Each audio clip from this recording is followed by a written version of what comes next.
প্রিয় শিক্ষার্থীবৃন্দ, আশা করি তোমরা আল্লাহর রহমতে ভালো আছো। আজকে ব্যবসায় সংগঠন ও ব্যবস্থাপনার প্রথম পত্র থেকে যে বিষয়টি নিয়ে বা যে টপিকটি নিয়ে তোমাদের সাথে আলোচনা করব সেটি হচ্ছে ব্যবসায়ের আওতা, পরিধি বা বিষয়বস্তু। গত ক্লাসে ব্যবসা কাকে বলে সেটি সম্পর্কে আমরা ভালো একটা ধারণা নিয়েছি। এখন আমরা একটু আলোচনা করব ব্যবসায়ের আওতাটা কতটুকু বা পরিধি কতটুকু, কতটুকু কাজের মধ্যে এর ব্যাপ্তি আছে বা কি কাজগুলো করে এই ব্যবসা বা কতটুকু ব্যাপ্তি এই ব্যবসার রয়েছে সেটি সম্পর্কে আমরা আজকে ধারণা নেব। তাহলে আমাদের টপিক হচ্ছে ব্যবসায়ের আওতা বা পরিধি। আচ্ছা, তাহলে ব্যবসায়ের আওতা বা পরিধি সম্পর্কে জানবো। এখন ব্যবসায়ের আওতা যদি আমরা আলোচনা করতে চাই তাহলে এটিকে যদি আমরা একটি সমীকরণের মাধ্যমে উপস্থাপন করতে পারি, সমীকরণের মাধ্যমে উপস্থাপন করলে তোমাদের বিষয়টি বুঝতে অনেক সুবিধা হবে। সেটি হচ্ছে, এটাকে যদি আমরা এভাবে উপস্থাপন করি, আচ্ছা, তাহলে এটা হচ্ছে B is equal to summation of I plus summation of T plus summation of AT। আচ্ছা, তাহলে আমরা বিজনেসের আওতা বোঝানোর জন্য আমরা এই সমীকরণটির সাহায্যে আমরা আলোচনা করতে পারি। এখানে বিতে বোঝাচ্ছে হচ্ছে বিজনেস,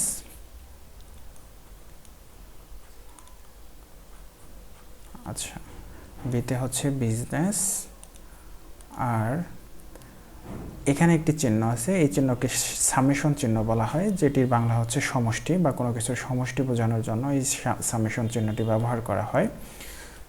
সামেশন আই হচ্ছে ইন্ডাস্ট্রি বা শিল্প, সামেশন টিতে এখানে বোঝাচ্ছে হচ্ছে ট্রেড, আর তারপরে প্লাস সামেশন অফ এইটিতে বোঝাচ্ছে হচ্ছে অক্সিলিয়ারিস টু ট্রেড। মানে হচ্ছে অক্সিলারিস ট্রেড হচ্ছে পণ্য বিনিময় বা ক্রয় বিক্রয় সংক্রান্ত অন্যান্য যে কাজগুলো আছে সেগুলোর সমষ্টি বোঝাচ্ছে। আমরা একটু এই সমীকরণটি একটু যদি ডিসকাস করি তাহলে আমরা বলতে পারি যে ব্যবসায়ের আওতার মধ্যে কি থাকে। ব্যবসায়ের আওতার মধ্যে থাকে ইন্ডাস্ট্রি বা শিল্প রিলেটেড যাবতীয় কাজের সমষ্টি, এর সাথে আছে হচ্ছে ট্রেড বা বাণিজ্য রিলেটেড যাবতীয় কাজের সমষ্টি, এর সাথে আছে হচ্ছে অক্সিলারিস টু ট্রেড, বাণিজ্য করার জন্য বা বাণিজ্যকে সহায়তা করার জন্য যত ধরনের কাজ আছে সকল ধরনের কাজের সমষ্টি এই বিজনেসের অন্তর্ভুক্ত বা ব্যবসায়ের অন্তর্ভুক্ত। তাহলে ইন্ডাস্ট্রিও ব্যবসায়ের আওতার মধ্যে পড়ে, ট্রেড বা বাণিজ্যও আওতার মধ্যে পড়ে, এবং ট্রেড বা বাণিজ্যকে সহায়তা করার জন্য যেসব কাজ আছে সেগুলোও বাণিজ্যের আওতার মধ্যে পড়ে বা বাণিজ্যের বা ব্যবসায়ের পরিধির মধ্যে পড়ে। তাহলে আমরা এই সমীকরণের মাধ্যমে দেখতে পারি বিজনেস হলো মূলত শিল্পের সমষ্টি, শিল্প সংক্রান্ত কাজের সমষ্টি, বাণিজ্য সংক্রান্ত ট্রেড বা বিনিময় সংক্রান্ত কাজের সমষ্টি, এবং অক্সিলারিস টু ট্রেড বিনিময় সংক্রান্ত যে বা বিনিময়কে সহায়তা করার জন্য আরও যত ধরনের কাজ আছে সেগুলোর সমষ্টি হচ্ছে বিজনেস। এখন এই ইন্ডাস্ট্রি কাকে বলে, ট্রেড কাকে বলে এবং অক্সিলারিস টু ট্রেড কাকে বলে, এগুলো সম্পর্কে আমরা বিস্তারিত জানবো। তাহলে তোমাদের ব্যাপারটি ক্লিয়ার হয়ে যাবে যে আসলে বিজনেস বলতে বা বিজনেসের আওতা বা ব্যবসায়ের আওতাটা কতটুকু সেটি সম্পর্কে ভালো ধারণা পাবে। এখন আমরা এই ব্যবসায়ের আওতা বা পরিধিকে যদি একটি রেখাচিত্রের সাহায্যে প্রকাশ করতে চাই তাহলে আমরা কিভাবে প্রকাশ করতে পারি, তাহলে এটা একটু খেয়াল করো। আমরা এখন এই ব্যবসায়ের আওতা বা পরিধিকে একটু রেখাচিত্রের সাহায্যে প্রকাশ করব।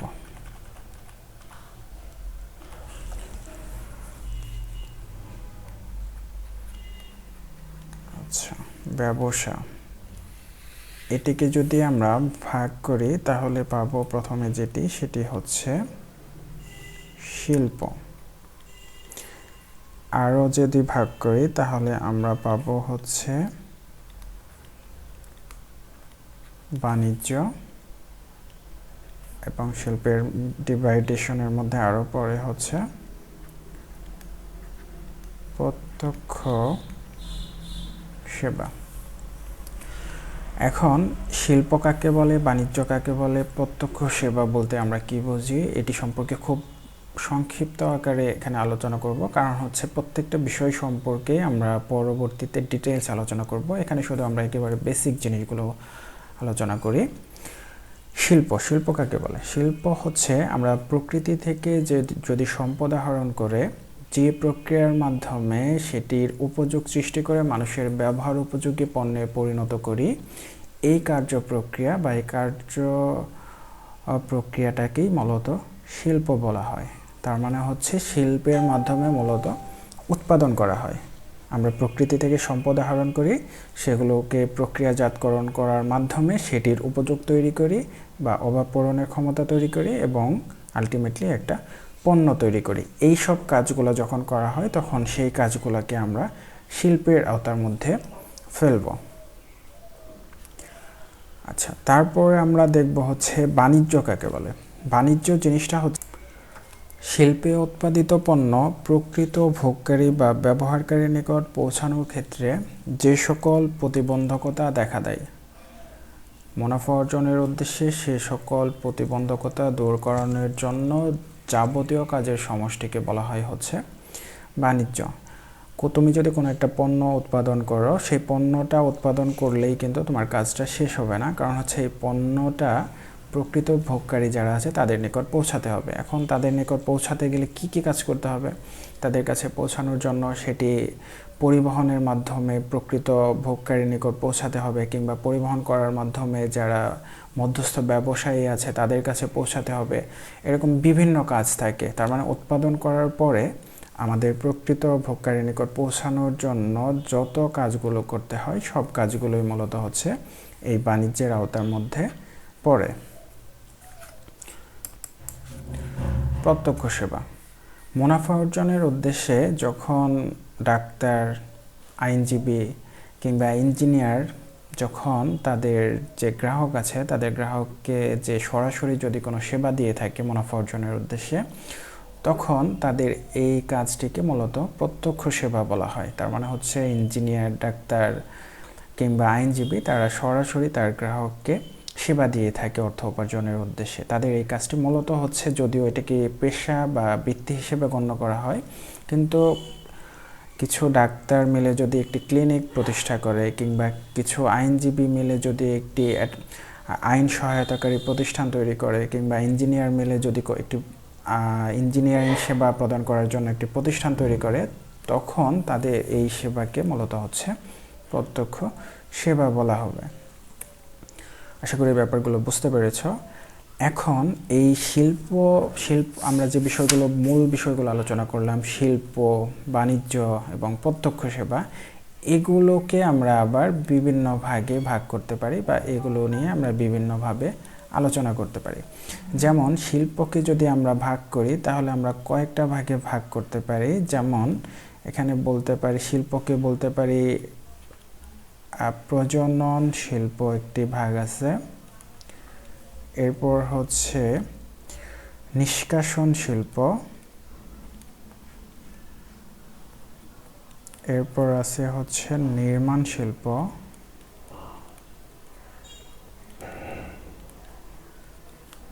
এরপর আছে প্রস্তুত শিল্প, এবং আরও বলতে পারি সেটি হচ্ছে সেবা পরিবেশক শিল্প।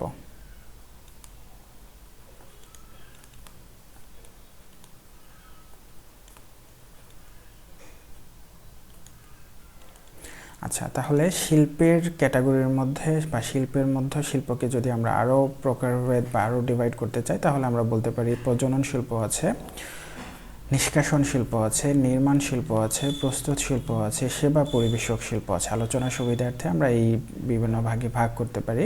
প্রত্যেকটা ভাগ সম্পর্কে আমরা ডিটেইলস আলোচনা করব। যখন ডিটেইলস আলোচনা করব তখন প্রজনন শিল্প কী, নিষ্কাশন শিল্প কী, নির্মাণ শিল্প কী, প্রস্তুত শিল্প কী বা সেবা পরিবেশক শিল্প কী, এগুলো সম্পর্কে তোমরা জানতে পারবে।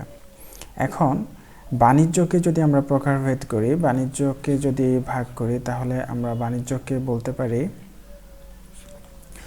একটি হচ্ছে ট্রেড বা বিনিময়, আরেকটি ভাগে ভাগ করতে পারি, সেটা হচ্ছে পণ্য বিনিময় সহায়ক কার্যাবলী। আচ্ছা, পণ্য বিনিময় সহায়ক কাজ। আচ্ছা, তাহলে বাণিজ্যের মধ্যে পড়ে হচ্ছে ট্রেড বা বিনিময় এবং পণ্য বিনিময় সহায়ক কার্যাবলী। এখানে আরেকটা জিনিস তোমাদেরকে বলে রাখি, সেটা হচ্ছে বাণিজ্য শব্দের ইংরেজি হচ্ছে কমার্স। কমার্স বা বাণিজ্য কাকে বলে সেটি তো আগে বলা হয়েছেই। তো তোমাদেরকে অনেকেই জিজ্ঞেস করলে যে কোন গ্রুপে পড়ো, হয়তো অনেকে বলে যে আমি কমার্সে পড়ি, কিন্তু কথাটি আসলে ভুল হবে। কমার্স মানে হচ্ছে বাণিজ্য। তুমি শুধু কমার্স বা বাণিজ্য নিয়েও কিন্তু পড়াশোনা করো না, তুমি কিন্তু বাণিজ্য জিনিসটা হচ্ছে ব্যবসায়ের 3টা পার্টের একটি পার্ট। তুমি যদি বলো কমার্সে পড়ো বা বাণিজ্য বিভাগে পড়ো, তাহলে কিন্তু তোমার কথা ভুল হবে। কারণ হচ্ছে তুমি মূল বিষয়ের 3টি ভাগের একটি অংশের নাম তুমি বলতেছো, তার মানে জিনিসটাকে তুমি ছোট করে নিয়ে আসতেছো, ন্যারো করে নিয়ে আসতেছো। সুতরাং তোমাকে যদি বলে যে তুমি কিসে পড়ো বা কোন বিভাগে পড়ো, তাহলে তোমাকে বলতে হবে হচ্ছে তুমি ব্যবসায় শিক্ষা বিভাগ, যেটাকে ইংরেজিতে বলা হয় হচ্ছে বিজনেস স্টাডিজ। তুমি বিজনেস স্টাডিজের স্টুডেন্ট, এটি তুমি সবসময় বলবে, বাণিজ্য আর বলবে না বা কমার্স বলবে না। আচ্ছা, এখন কমার্সের যে বা বাণিজ্যের যে শাখা তৈরি করলাম, সেটিকে আমরা বলি হচ্ছে ট্রেড বা বাংলাতে যেটিকে বলা হয় হচ্ছে বিনিময়, আর একটা হচ্ছে বিনিময় সহায়ক কাজ। এখন ট্রেড কাকে? আচ্ছা, ট্রেড হচ্ছে মুনাফা অর্জনের উদ্দেশ্যে ক্রয় বিক্রয় সংক্রান্ত কাজকে মূলত হচ্ছে ট্রেড বা বিনিময় বলা হয়। কোনো একজন ব্যক্তি মুনাফা অর্জন করার উদ্দেশ্যে তার পণ্যগুলো যদি কারো কাছ থেকে ক্রয় করে এনে সেগুলো আবার ভোক্তার নিকট বিক্রি করে, তাহলে তার এই কাজটিকে বলা হবে হচ্ছে ট্রেড বা বিনিময়। এখন পণ্য বিনিময়কে আবার আমরা 2 ভাগে ভাগ করতে পারি। পণ্য বিনিময়কে আমরা 2 ভাগে ভাগ করতে পারি। ভাগগুলো কি হতে পারে? একটি হচ্ছে এই যে বিনিময় বা ক্রয় বিক্রয় কাজ, এই ক্রয় বিক্রয় কাজ হতে পারে একটি হচ্ছে অভ্যন্তরীণ বাণিজ্য হতে পারে, আর একটি হচ্ছে বৈদেশিক বাণিজ্য। আচ্ছা, একটা হচ্ছে অভ্যন্তরীণ আর একটা হচ্ছে বৈদেশিক। অভ্যন্তরীণ বিনিময় বা অভ্যন্তরীণ বাণিজ্য জিনিসটা কি? অভ্যন্তরীণ বাণিজ্য হচ্ছে একটি দেশের মধ্যে যখন পণ্য ক্রয় বিক্রয় করা হয় তখন সেটাকে অভ্যন্তরীণ বাণিজ্য বলে। আর একটি দেশের সাথে আরেকটি দেশের যখন পণ্য ক্রয় বিক্রয় করা হয় তখন সেটাকে বলা হয় হচ্ছে বৈদেশিক বাণিজ্য বা ফরেন ট্রেড। এখন এই বৈদেশিক বাণিজ্য আবার 3 ধরনের আছে।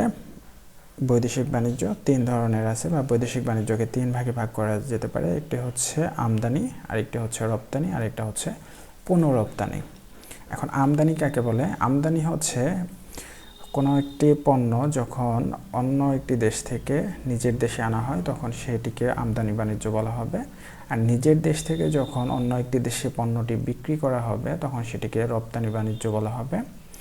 আর আরেকটি হচ্ছে পুনঃরপ্তানি জিনিসটা হচ্ছে কোনো একটি দেশ থেকে পণ্য ক্রয় করে এনে সেটিকে হয়তো আরেকটু ডেভেলপ করে বা সেটির উপযোগিতা আরেকটু বাড়িয়ে বা কোনো রকম চেঞ্জ করে সেটি যখন আবার তৃতীয় কোনো একটা দেশে রপ্তানি করা হয় তখন সেটিকে বলা হয় হচ্ছে পুনঃরপ্তানি।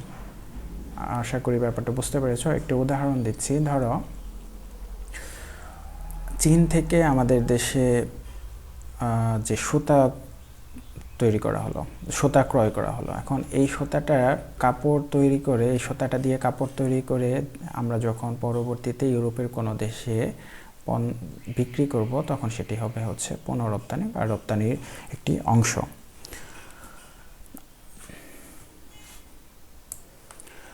এখন আমরা দেখব হচ্ছে পণ্য বিনিময় সহায়ক কাজ। পণ্য বিনিময় সহায়ক কাজ। এখন পণ্য বিনিময় সহায়ক কাজগুলোর মধ্যে কি জিনিসটা কি? আমরা ক্রয় বিক্রয় সংক্রান্ত কাজগুলো দেখেছি। এখন পণ্য বিনিময় বা ক্রয় বিক্রয়ের সহায়তার জন্য কিছু কাজ আছে, সেগুলোই মূলত হচ্ছে পণ্য বিনিময় সহায়ক কাজ। যেমন পণ্য যদি বিক্রি করতে হয় বা পণ্য শিল্পে যে পণ্যটি উৎপাদন করা হলো সেটি ভোক্তার কাছে পৌঁছানো পর্যন্ত বিভিন্ন রকম বাধা আছে, সেই বিভিন্ন রকম বাধা দূর করার জন্য মূলত পণ্য বিনিময় সহায়ক কাজগুলো করা হয়। যেমন এখানে কালগত, স্থানগত এবং ঝুঁকিগত যে প্রতিবন্ধকতাগুলো থাকে সেগুলোই মূলত পণ্য বিনিময় সহায়ক কাজের মধ্যে পড়ে। যেমন শিল্প থেকে যে পণ্যটি উৎপাদন করা হলো সেটি ভোক্তার কাছে পৌঁছানো পর্যন্ত দীর্ঘ একটি সময় লাগতে পারে। এখন এই দীর্ঘ সময়ে এমন হতে পারে যে পণ্যটি বিক্রি করা হবে সেই পণ্যটি পচে যেতে পারে। তাহলে এই যে শিল্প থেকে ভোক্তার কাছে পৌঁছানো পর্যন্ত যে সময়ের কারণে যে পণ্যটি নষ্ট হয়ে যাচ্ছে, এটি হচ্ছে মূলত হচ্ছে কালগত বাধা। কালগত বাধাটা দূর করার উপায়টা কি? কালগত বাধাটি দূর করা যেতে পারে যদি তুমি একটা ওয়্যারহাউস বা গুদাম নির্মাণ করো। তার মানে হচ্ছে তুমি এক জায়গায় থেকে বা শিল্প থেকে পণ্যটা ক্রয় করবে, সেগুলো একটা গুদামে রাখবে এবং একটা নির্দিষ্ট সময় পরে হয়তোবা তুমি সেই পণ্যটা বিক্রি করবে। তাহলে এই কালগত বাধাটা দূর করতেছে হচ্ছে গুদাম তৈরি করা বা ওয়্যারহাউস। এরপর স্থানগত বাধা, যেমন যেখানে শিল্প কারখানা সেখান থেকেই তো পণ্যটা ডিরেক্টলি ভোক্তা সেখান থেকে তো পণ্যটা নিয়ে আসবে না, তাই না? সুতরাং যেখানে শিল্প কারখানা আছে সেই শিল্প কারখানা থেকে যখন ভোক্তার নিকট পৌঁছানোর জন্য পণ্যটি পরিবহন করার জন্য যে বাধাটা দূর করা হয় সেটাই হলো পরিবহনগত বাধা। যেমন গাড়ি করে বা বাসে করে বা ট্রাকে করে যখন পণ্যটা ভোক্তার কাছে নিয়ে আসা হবে তখন এই পরিবহনগত যে প্রতিবন্ধকতাটা ছিল সেটি দূর করার কাজ হচ্ছে পণ্য বিনিময় সহায়ক কাজ। এরপর থাকে হচ্ছে ঝুঁকিগত বাধা থাকতে পারে। যেমন পণ্যটি ক্রয় করার পর রাস্তায় এমন হতে পারে যে দুর্ঘটনায় ওই ট্রাকটি উল্টে যেতে পারে, পণ্যগুলো নষ্ট হয়ে যেতে পারে। এক্ষেত্রে কিন্তু যে ক্রয় করতেছিল তার কিন্তু বিশাল একটা লসের ব্যাপার থাকে, একটা ঝুঁকি থাকে। তো এই ঝুঁকিটা দূর করার জন্য একটা ব্যবস্থা নেওয়া যেতে পারে, সেই ব্যবস্থাটি হচ্ছে ইন্স্যুরেন্স করা বা বীমা করা। তাহলে এই ঝুঁকিগত বাধা যে দূর করতেছে সেটি হচ্ছে ইন্স্যুরেন্সের মাধ্যমে। এই ইন্স্যুরেন্স জিনিসটা বা বীমা জিনিসটা হচ্ছে পণ্য বিনিময় সহায়ক কার্যাবলীর মধ্যে পড়ে। তো এই জিনিসগুলোই মূলত হচ্ছে ব্যবসায়ের যে আওতা বা পরিধির বিষয়গুলোর মধ্যে পড়ে। তো এখন এই প্রত্যেকটা জিনিস আমরা একটা ছকের সাহায্যে, ব্যবসায়ের আওতা আমরা ছকের সাহায্যে দেখলাম এবং এখানে প্রাথমিকভাবে খুব সংক্ষিপ্ত আকারে বেসিক কিছু জিনিস আলোচনা করলাম এবং প্রত্যেকটি জিনিস সম্পর্কে আমরা ডিটেইলস পরবর্তীতে আলোচনা করব। তো তখন আশা করি তোমাদের বিষয়গুলো আরও ক্লিয়ার হবে। তো সে পর্যন্ত তোমরা ভালো থাকো, সুস্থ থাকো। পরবর্তী ক্লাসে ইনশাল্লাহ দেখা হবে। আল্লাহ হাফেজ।